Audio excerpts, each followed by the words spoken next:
Mandai zoo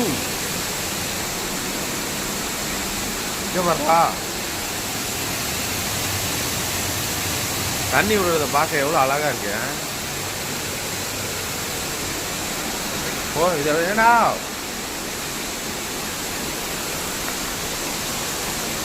இந்த குளம் சுற்றி போகும்டா.